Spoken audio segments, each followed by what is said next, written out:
ہر ولی جب تک مولا علی کا گن نہ گائے، قصیدہ نہ پڑھے، اسے ولایت نہیں ملتی۔ جتنے بھی سلسلے ہیں ولایت کے وہ سب مولا علی تک جا کے پہنچتے ہیں۔ ایک سنی عالم نے مجھے روک لیا میرا یہ جملہ سن کے، کہنے لگے مولانا آپ یہ کہہ کر آئیں ایک سلسلہ تو حضرت ابو بکر تک جاتا ہے، تو آپ نے کہا کہ ہر سلسلہ علی تک جاتا ہے، ایک سلسلہ تو حضرت ابو بکر تک جاتا ہے، 11-12 سلسلوں میں۔ میں نے کہا جن حضرت ابو بکر کے بارے میں تم کہہ رہے ہو نا، انہوں نے خود کہا ہے لم تلد النساء مثل علی بن ابی طالب، کائنات میں کوئی عورت ہی نہیں ہے جس نے علی جیسا بچہ جنا، علی جیسا تو دنیا میں کوئی نہیں، لہذا وہ سلسلہ بھی علی تک ہی جاتا ہے۔ عزیزان گرامی، نہیں، اس نے دکاندار کے دکان کو دیکھا، دودھ پی لیا، ایک کٹورا بھر کے اس نے دودھ دیا، یہ دودھ پی کے اذان ہو رہی ہے، میں اس کے احترام میں رکوں گا۔ ایک صلوات ہدیہ کریں محمد وآلہ، اس سے بلند صلوات،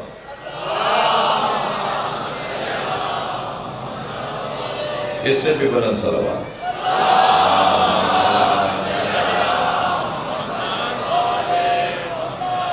آپ اکتا تو نہیں رہے، تھک تو نہیں رہے، جی اس نے دودھ پیا اور پی کے وہ کٹورا واپس دے کے جانے لگا، تو اس کا پیر کیچڑ میں گیا، چھینٹیں جو اڑیں تو دیوار کے کنارے دو آشنا کھڑے باتیں کر رہے تھے۔ کافی ہے نا اتنا اشارہ، دو آشنا کھڑے باتیں کر رہے تھے، تو چھینٹیں جو اڑیں تو وہ چھینٹیں جا کے لڑکی کے چہرے پہ لگیں، تو اسے تو کوئی پریشانی نہیں ہوئی، وہ لڑکے کو پریشانی ہو گئی، تو آگے بڑھ کر اس نے 2 تھپڑ 2 مکے 2 لاتیں ماری، تم دیکھ کے نہیں چلتے، رستہ نہیں دیکھا، کیسے آدمی ہو فلاں۔ جب تھپڑ مکے کھا لیے نا تو آسمان کو دیکھ کر کہنے لگا یا اللہ کبھی دودھ پلواتا ہے کبھی تھپڑ لگواتا ہے۔ اچھا جیسے اس نے یہ کہا وہ لڑکی گری زمین پہ تڑپنے لگی، مر گئی، تو لوگ جمع ہو گئے، کہنے لگے بھائی یہ تو کوئی اللہ کا ولی ہے، اس نے بد دعا کی ہے، عورت مر گئی۔ تو کہنے لگے نہیں میں نے کسی کو نہیں مارا، 2 یاروں کا مسئلہ، ایک نے اسے مارا ایک نے مجھے مارا۔ یہ جو عاشق ہے نا، صلوات پڑھے ذرا محمد وآلہ،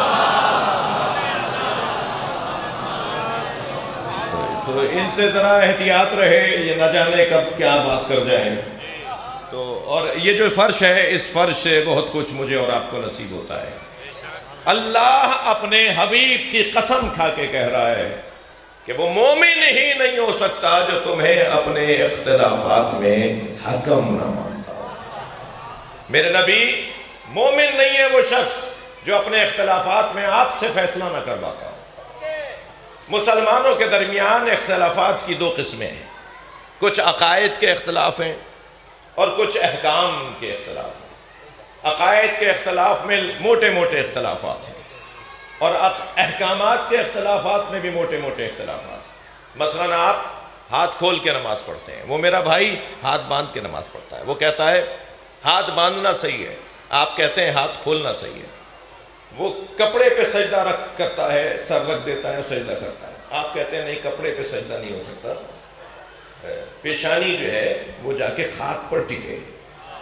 تو اب اگر آپ مسجد کے کارپیٹوں کے اوپر خاک پھیلا دیں گے تو اور مسئلہ ہوگا، تو پھر خاک کو پانی میں گوندھ لیا جاتا ہے، اس کی ایک ٹکیا بنا لی جاتی ہے، اور پھر کیونکہ میرے معصوم امام نے، امام جعفر صادق علیہ السلام نے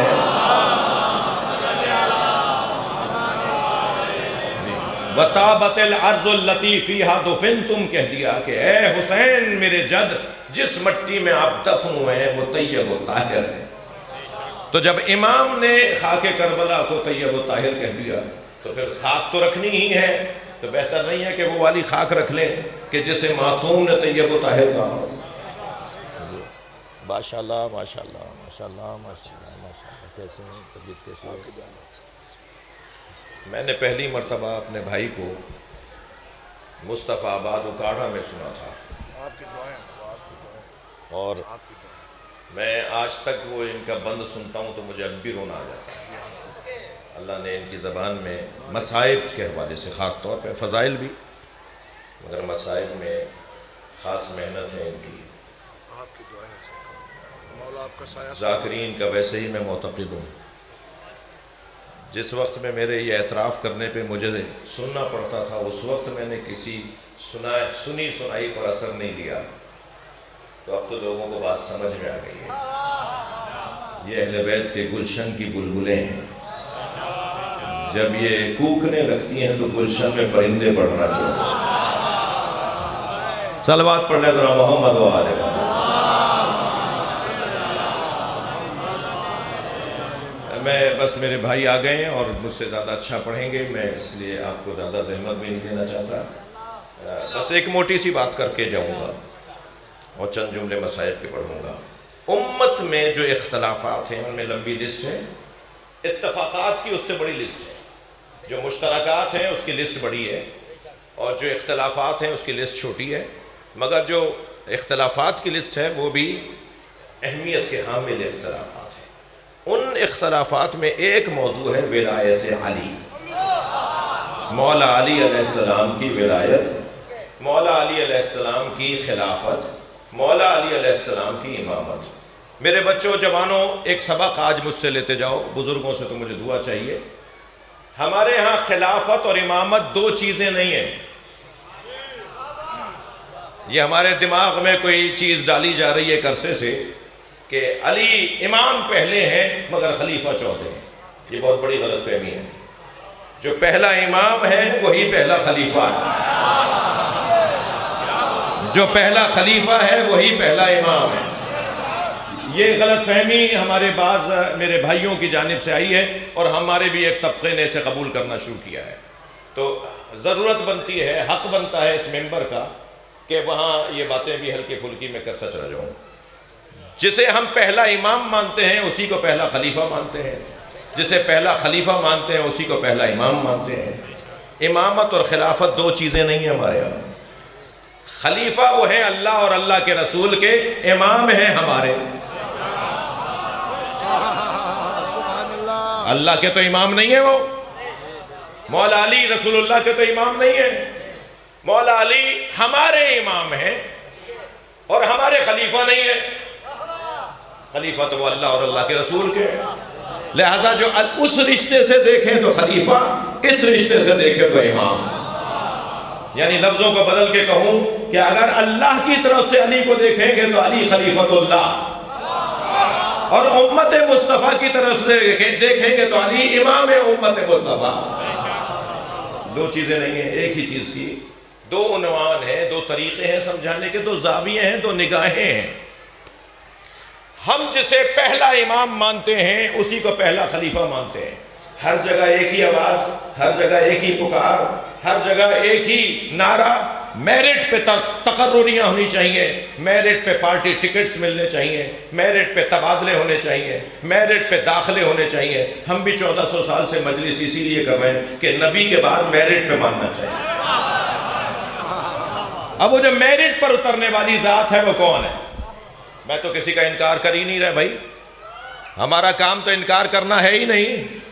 ایک ہسپٹل کے اندر 4 ڈاکٹر ہوتے ہیں، آپ کیا ہر ایک سے جا کے علاج کرواتے ہیں؟ آپ اپنے بدن کے علاج کے لیے تلاش کرتے ہیں اس ڈاکٹر کو جو ان ڈاکٹروں میں بہتر ڈاکٹر ہے۔ آپ کو اگر قانون سے اپنا حق لینا ہے تو کیا ہر وکیل کے حوالے فائل کر دیتے ہیں؟ آپ دیکھتے ہیں کون سا وکیل ہے جو میرے مقدمے کو اچھا لڑ سکتا ہے۔ ہر جگہ آپ اسی قاعدے پر عمل کر رہے ہیں، تو بس اسی قاعدے پر عمل کرتے ہوئے دیکھنا ہوگا کہ نبی کے بعد کون ہے جو امت کو نجات دلوائے گا۔ بھائی تھکے نہیں تو میں ایک مثال دینے جا رہا ہوں۔ کائنات میں کوئی جوڑا برابری کی بنیاد پر نہیں ہے۔ ہمارے یہاں کہتے ہیں نا صاحب فلاں کا بیٹا فلاں کی بیٹی، وہ بھی بڑا خاندان، وہ بھی بڑا خاندان۔ ہاں بھائی برابری کی بنیاد پر رشتہ ہوا، کوئی بیوی کسی شوہر کے برابر نہیں۔ میری اور آپ کی کیا حیثیت ہے جب نبیوں کی بیویاں نبیوں کے برابر نہیں ہوئی؟ قربان جائیں جناب خدیجہ کی جوتیوں سے اڑنے والی خاک پر، مگر کیا جناب خدیجہ نبی مکرم کے برابر تھی؟ تمام تر عظمتوں کے باوجود بی بی خدیجہ نبی کے برابر تھیں؟ اس پوری کائنات میں ایک ہی جوڑا ہے جو برابری کا برابر ہے، وہ علی و بطول کا جوڑا، صرف ایک جوڑا بنا ہے۔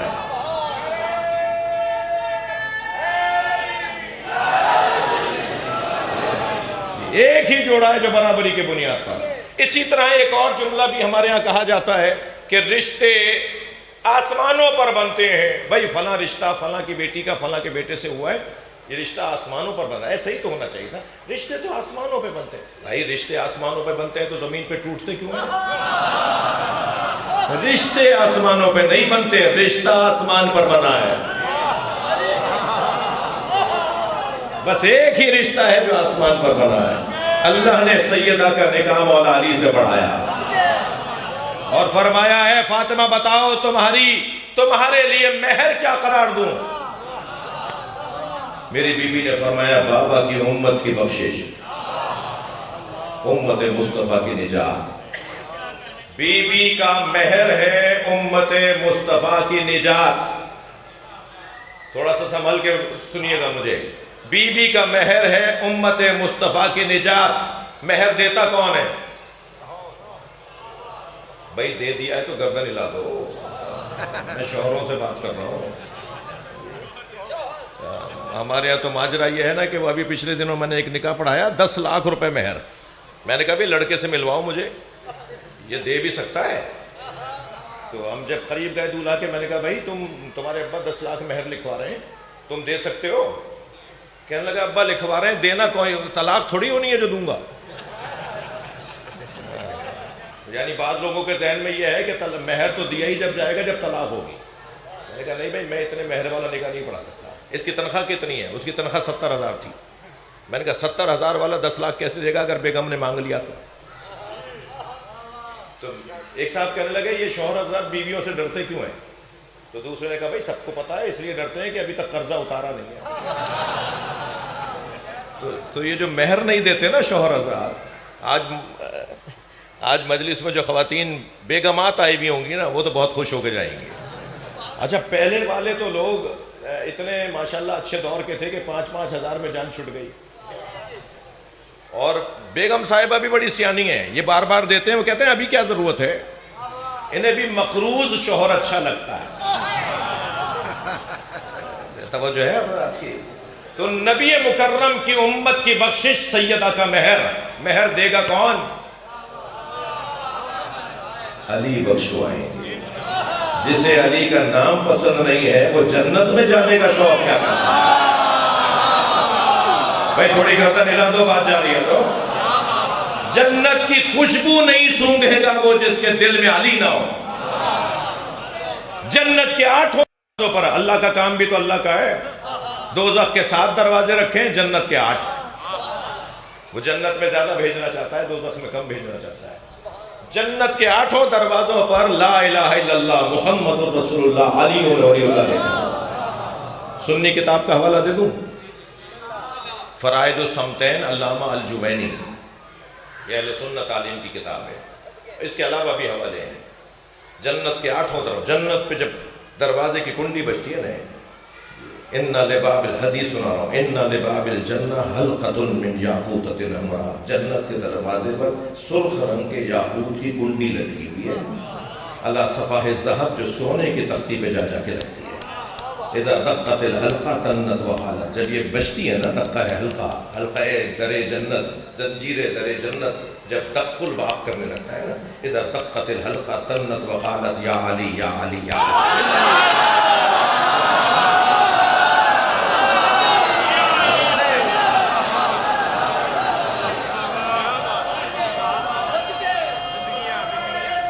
بس مختصر کر رہا ہوں۔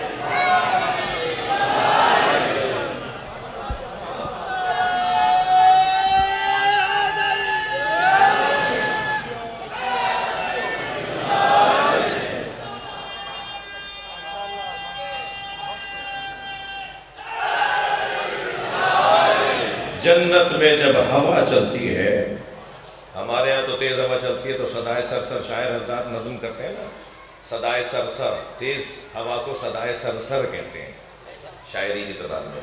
جنت میں جب تیز ہوا چلتی ہے تو صدائے سرسر نہیں بنتی، علی علی علی علی۔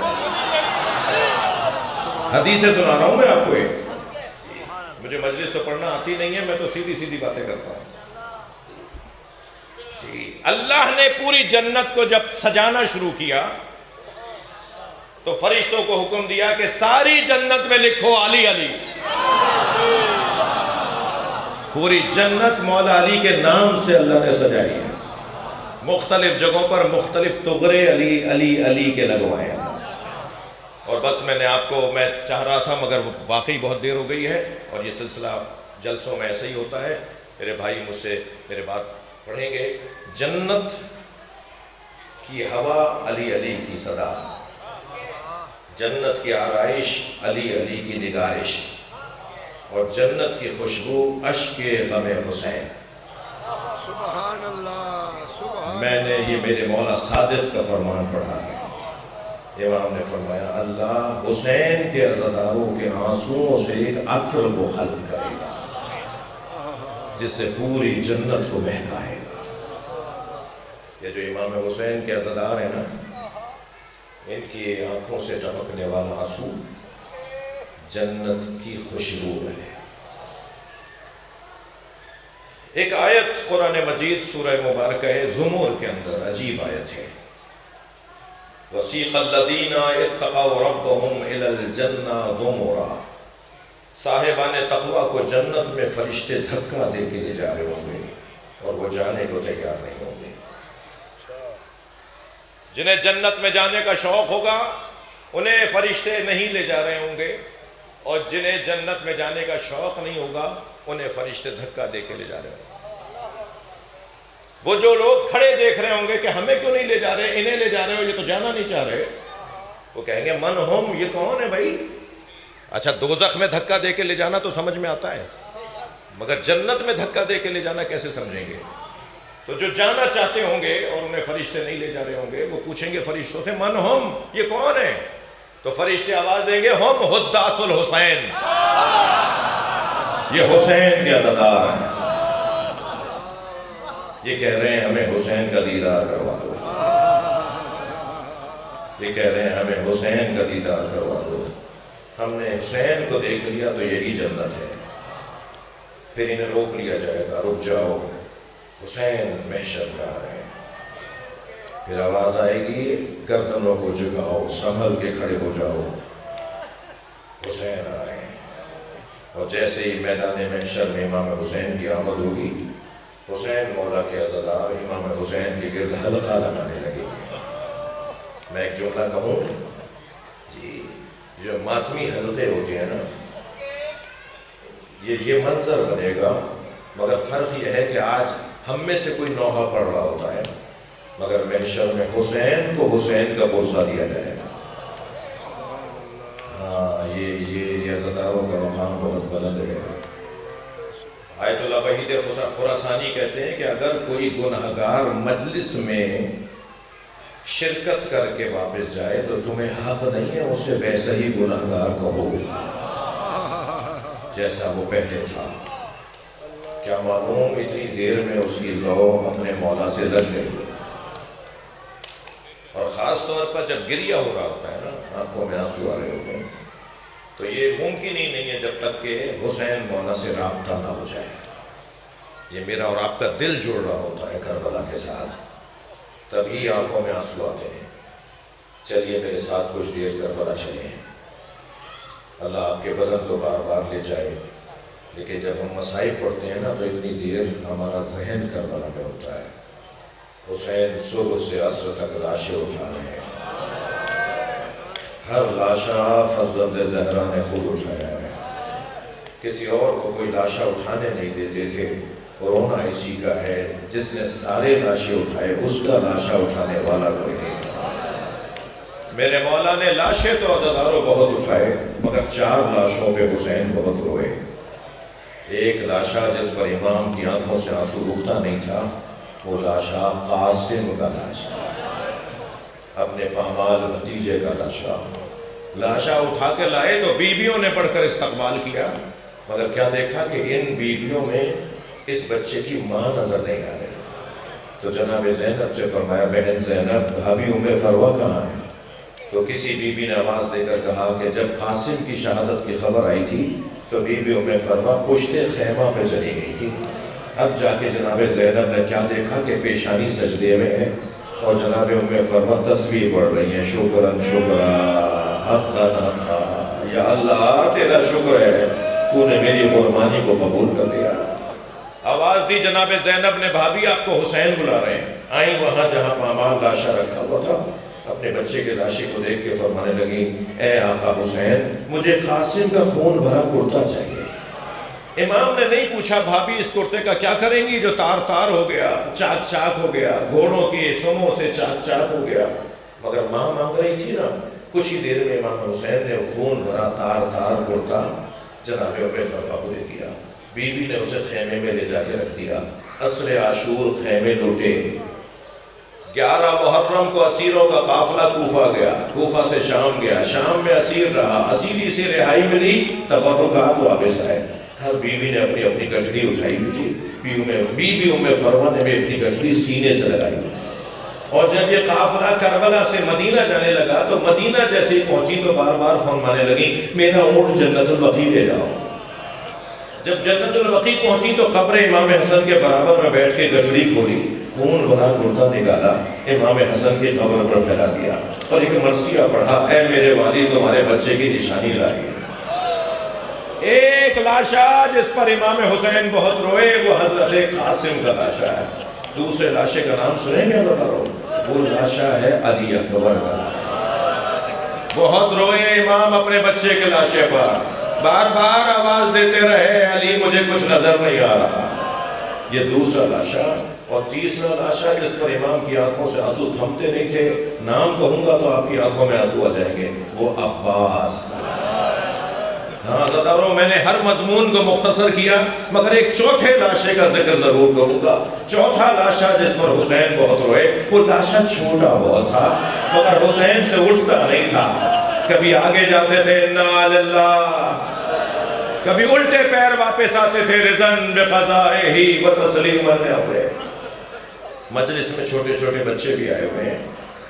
جب آپ اپنے بچوں کے لیے کوئی چیز خرید کر لاتے ہیں نا، کوئی ٹافیاں کوئی چاکلیٹیں خرید کر لاتے ہیں تو گھر میں جو چھوٹے بچے ہوتے ہیں انہیں پہلے دیتے ہیں نا۔ بڑے بچوں کو تسلی ہوتی ہے پہلے چھوٹے بھائی کو ملے گا پھر ہمیں ملے گا۔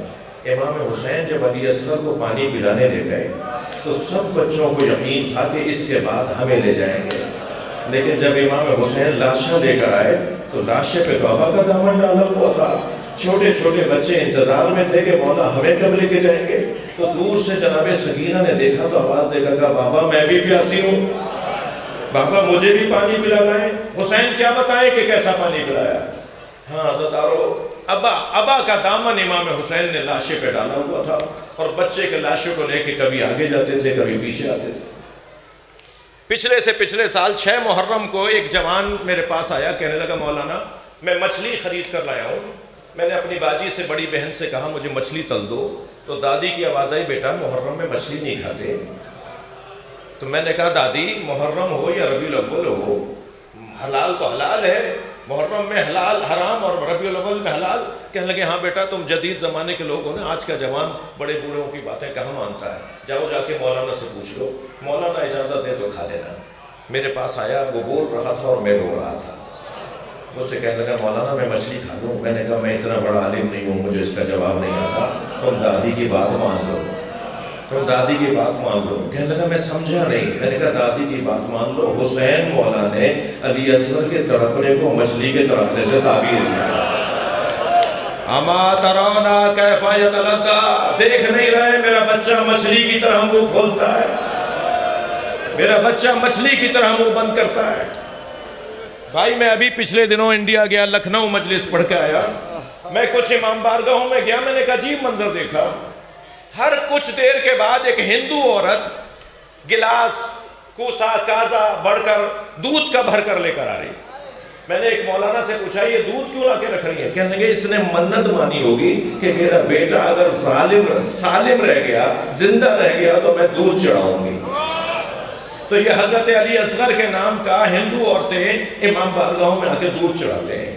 ایک میرے مولانا دوست تھے بنارس کے رہنے والے، وہ کہنے لگے روز عاشور تعزیے کا جلوس نکلا، کہتے ہیں ابھی جلوس پیچھے تھا، میں چند دوستوں کے ساتھ اس روڈ پر آگے چلا گیا جہاں سے جلوس کو گزرنا تھا، انتظام دیکھوں، صفائی ستھرائی دیکھوں۔ کہنے لگے ہم آگے جانے لگے تو ایک چوک پر ہزاروں کی تعداد میں ہندو عورتیں کھڑی تھیں۔ ہم قریب سے گزرے تو انہوں نے آواز دے کر کہا بھائی مسلمان لگتے ہو؟ تو ہماری توجہ ہوئی تو ہم نے کیا دیکھا، ہر گود میں دودھ پیتا بچہ ہے۔ تو میں نے اس عورت سے کہا ہاں مسلمان ہے. کہنے لگے مسلمان ہو تو بتاؤ بابا حسین کا جلوس کب آئے گا؟ تو کہنے لگے میں نے ان سے پوچھا تمہیں بابا حسین کے جلوس کا انتظار کیوں ہے؟ کہنے لگے تمہیں نہیں پتا آج حسین کا بچہ بھوکا مارا گیا. آج ہم اپنے بچوں کو دودھ نہیں پلاتے جب تک تعزیہ دفنا نہ دیا. اجرکم اللہ، اجرکم اللہ. حق ہے ایسے ہی بلند آواز سے رونے کا. آپ نے گریہ کر لیا، مجلس ہو گئی عزادارو. میرا دل کہہ رہا ہے ایک منزل اور آگے آ جائیے. جناب رباب مولا حسین کا لاشا دیکھ کر آئی تھی کہ دھوپ میں میرے والی کا لاشا ہے. تو امام حسین کے بدن مبارک کو مخاطب کر کے کہا مولا میں آپ سے وعدہ کرتی ہوں جب تک زندہ رہوں گی کبھی سائے میں نہیں بیٹھوں گا. بی بی رباب دھوپ میں بیٹھا کرتی تھی. یہ سب نے لکھا ہے. ایک مرتبہ ابو حمزہ صومالی ماہ مبارک رمضان میں ان کی دعا ہم پڑھتے ہیں، دعائے ابو حمزہ صومالی. ابو حمزہ کہتے ہیں کہ میں واقعہ کربلا کے بعد امام سجاد کے پاس حضرت کی خدمت میں کچھ سوالات لے کر گیا. کچھ سوالات کے مجھے جواب چاہیے تھے. کنیز نے مجھے صحن خانہ سے گزارا اور حضرت کے حجرے میں پہنچایا. تو میں نے کیا دیکھا؟ ایک برقعے میں بی بی ہے جو دھوپ میں بیٹھی ہے. کہتے ہیں کہ میں نے حضرت سے سوالات کیے. جب واپس ہونے لگا تو میں نے دیکھا وہاں دھوپ ختم ہو گئی تھی، سایہ آ گیا تھا. وہ بی بی اٹھ کر دھوپ میں آ کے بیٹھ گئی ہے. اس نے جگہ بدل دی. وہ برقعے میں ایک بی بی دھوپ میں بیٹھی ہوئی تھی. میں کھڑا ہو گیا. امام سجاد کی آواز آئی ابو حمزہ کیا سوچ رہے ہو؟ تو میں نے ہاتھ جوڑ کر کہا مولا شاید کسی غلطی پر آپ نے اپنی کنیز کو سزا دی ہے، مولا میری وجہ سے معاف کر دیجئے. امام کی آنکھوں میں آنسو آ گئے. فرمایا ابو حمزہ چلے جاؤ، یہ میری ماں رباب ہے، یہ میری ماں رباب ہے، میرے بابا سے وعدہ کر کے آئی. جب چلے گئے نا ابو حمزہ بس آخری جملہ، تو امام سجاد بچوں کی طرح جناب رباب کے برابر میں آگے بیٹھے اور فرمایا اماں اب تو غیر بھی کہتے ہیں کہ سائے میں آ جائیے. تو کانپتی ہوئی آواز میں فرمانے لگیں اے زین العابدین ہرملہ مارا گیا جس نے میرے بچے کو مار دیا، جس نے میرے شوہر کے سینے پہ تیر مارا. اللہ لعنت اللہ علی الظالمین. اللہ آپ کو اپنی امان میں رکھے.